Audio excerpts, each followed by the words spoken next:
Assalamualaikum warahmatullahi wabarakatuh. Auzubillahi minasyaitonirrajim. Bismillahirrahmanirrahim.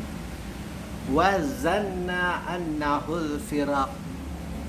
Dia pun yakin bahwa itulah waktu perpisahan dengan dunia.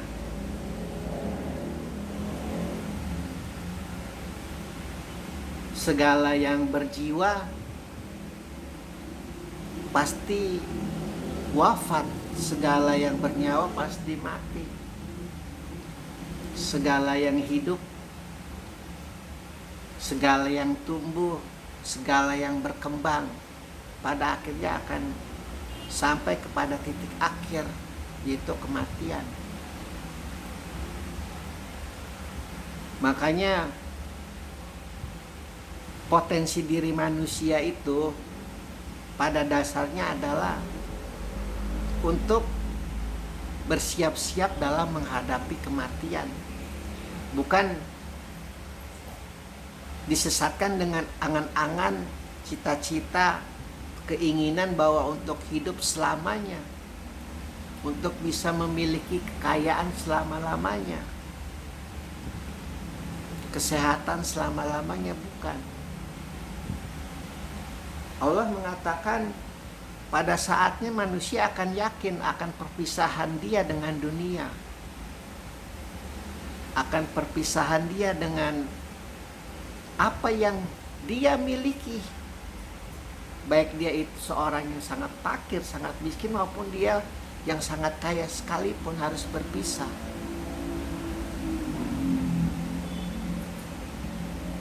Makanya di dalam banyak, bukan hanya di dalam Islam, di setiap agama selalu menyuruh umatnya itu untuk mencintai Tuhannya.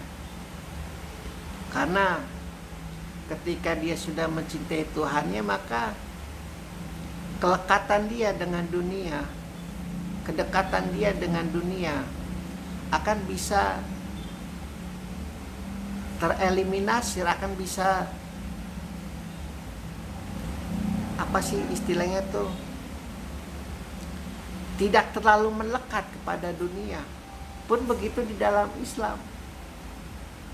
Kecintaan kita kepada anak-anak kita, kepada istri kita, kepada harta kita, kepada hewan-hewan ternak kita, kepada perkebunan kita,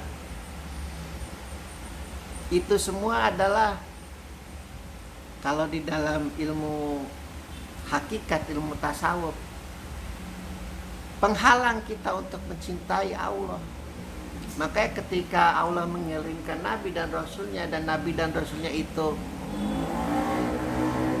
maka muhasabahnya, maka muhabahnya itu tidak melekat kepada dia, kepada Allah, maka Allah akan memberi banyak begitu cobaan kepada para Nabi dan Rasulnya. Jadi memang Allah itu maha diktator, istilah kasarnya seperti itu. Dia tidak suka. Kita sudah terangkan begitu banyak ayat-ayat di belakang kita bagaimana dia itu sangat posesif kepada manusia, kepada ciptaannya. Dia tidak suka melihat manusia yang terlalu cinta kepada dunia sehingga dia melalaikan akhirat. Kalau ini Allah pakai bahasa kebendaan, dunia dan akhirat. Dunia dan akhirat itu benda. Dia itu masih sabar bahasa-bahasanya ini. Pada hakikatnya adalah bukan kepada kecintaan dunianya, bukan kecintaan kepada akhiratnya, tapi kepada pemiliknya, kepada Allahnya itu. Semakin engkau terhalang untuk mencintai Allah, maka semakin banyak hijab-hijab, jalan berkelok-kelok untuk menuju kepada Dia. Engkau begitu terpesona dengan anak-anakmu, engkau begitu terpesona dengan jabatanmu, engkau begitu terpesona dengan mobil-mobilmu, engkau begitu terpesona dengan suami yang tampan atau istri yang cantikmu itu. Maka jalanmu akan berkelok-kelok untuk menuju kepada cintanya kepada Allah. Maka tidak heran banyak pendeta, banyak rahib, banyak ahli-ahli agama yang sangat mengabdikan diri kepada Tuhannya. Namun di dalam Islam, menjadi pendeta, menjadi rahib, menjadi orang yang bersumpah untuk mengabdikan dirinya kepada Allah dengan cara mensucikan diri berlebih-lebihan, maka Allah tidak suka yang namanya berlebih-lebihan itu, apapun itu bentuknya. Kecuali cintamu berlebihan kepada Allah pun itu juga sebenarnya kalau kau tidak kuat, kau akan menjadi seseorang yang akan memandang remeh dunia pada akhirnya. Maka levelnya itu harus bisa dimainkan. Kalau kita mendengarkan suara musik, bassnya terlalu besar kan tidak enak. Dung dung dung dung, suara ritmenya jadi terganggu, suara melodinya jadi terganggu, gebukan drumnya jadi terganggu. Harus seimbang semuanya, bassnya seimbang, ritmenya seimbang, melodinya seimbang, nada-nadanya harus seimbang.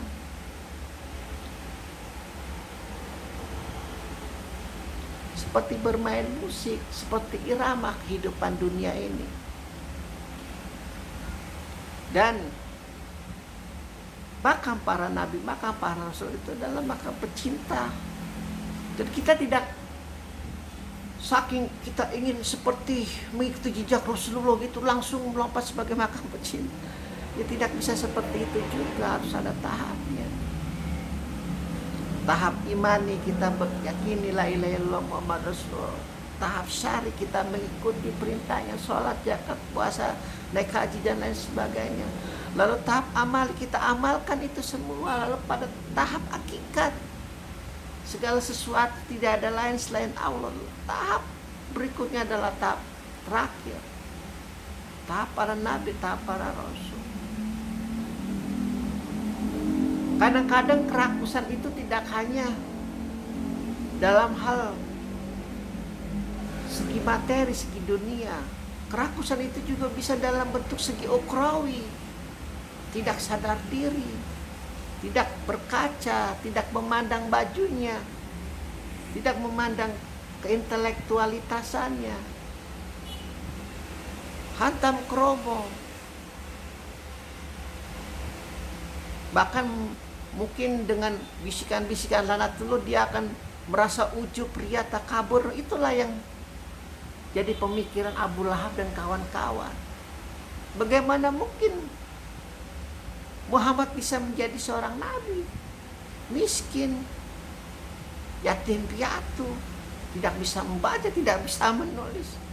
Kalau memang ada Tuhan di atas sana, seharusnya aku yang menjadi nabi. Aku tampan, aku kaya, aku pandai merawat istri dan anak-anak.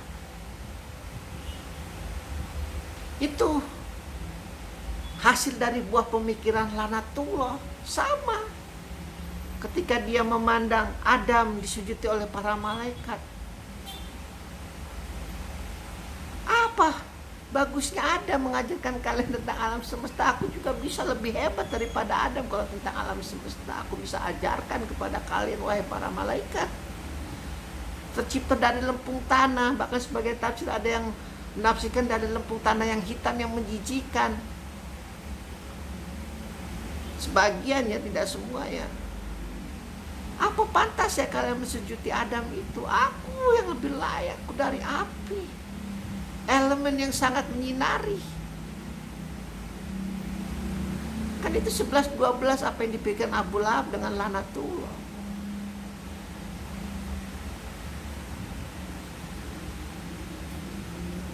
Dan pada puncaknya adalah ketika manusia itu menyadari inilah waktunya perpisahan dengan dunia. Angan-angan, cita-cita, hayalan, imaji, ilusi akan terputus pada saat itu. Yang tidak di dalam Islam hanya adalah doa anak yang soleh, doa amal jariahmu, berkah ilmumu yang bermanfaat. 3 itu saja yang menemanimu sampai nanti ketemu di hari penghisapan. Bacaan Al-Quran, bacaan sholat. Jangan dibilang nanti Allah tidak mengingatkan akan hal itu ya. Alhamdulillahirabbil alamin.